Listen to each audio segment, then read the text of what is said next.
Welcome to the Teaching Autism and Special Education Community Podcast. Hi, I'm Nikki, a passionate special educator, autism advocate, resource creator with over a decade of experience, and you may know me as the face behind Teaching Autism. This podcast is your go-to place for practical tips, hands-on strategies, and inspiring and funny stories to support special educators all around the world, whether it's building independence, creating engaging lessons, or finding that elusive work-life balance. I'm here to help you thrive inside and outside of the classroom. Let's dive into today's episode and make a difference together.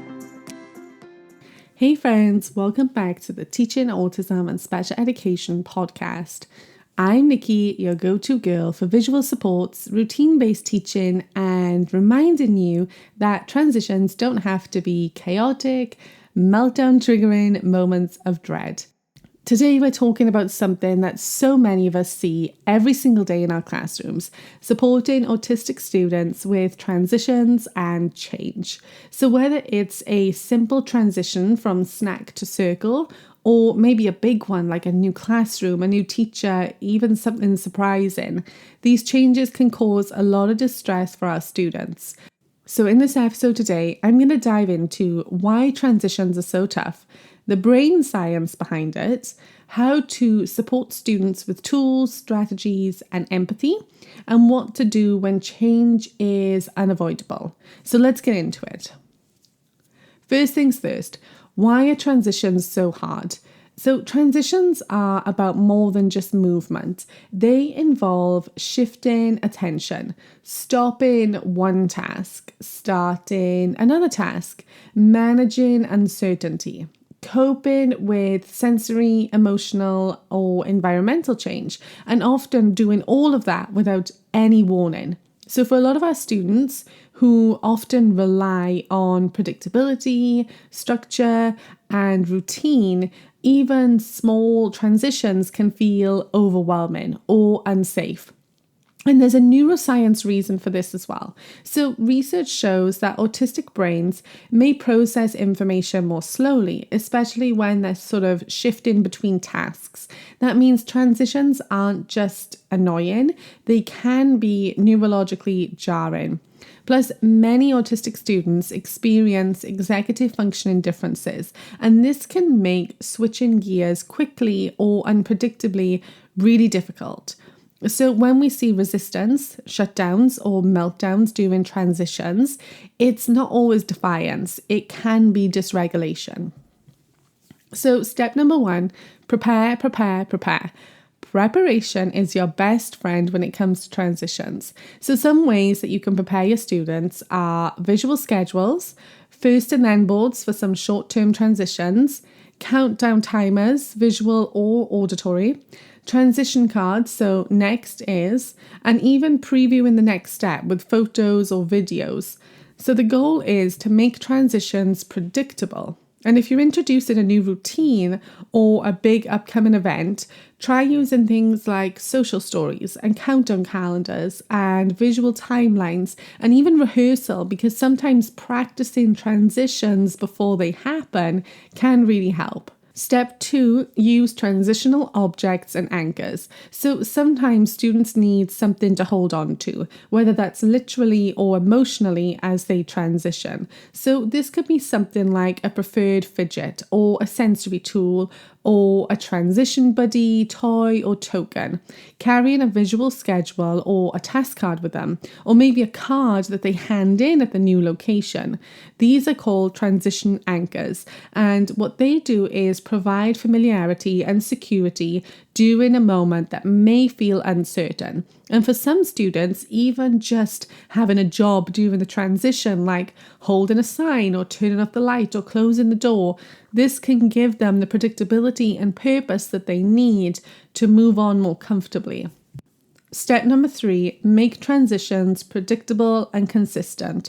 So I know that not everything in our day can go according to plan, but the more structure that you can add, the better. So some ideas for this could be to use consistent cues for every transition. So 3 minutes to go, time to stop, cleanup song.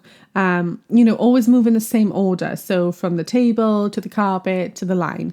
Using the same visuals for common activities, and even just building transitions into your daily rhythm so that they're more expected. Even things like using the same language every time can help to reduce anxiety. And remember, just because a transition is easy for you doesn't mean that it feels that way for your students. So step number 4, use gentle warnings and pauses. So before making any move, give students a warning. So 5 more minutes until cleanup.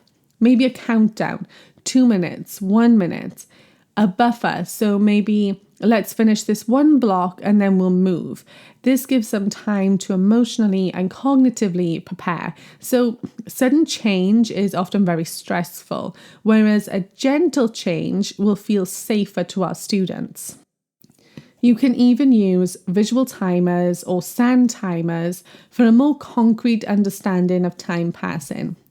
Step number 5, support unexpected changes with extra care. So let's be real, things will change sometimes. Maybe a session gets moved, maybe a teacher's off sick, maybe it's raining at recess, and those things can totally derail an otherwise regulated student. So here's how to support them when plans change.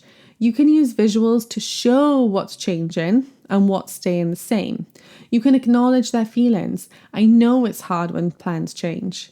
You can validate their stress without dismissing it.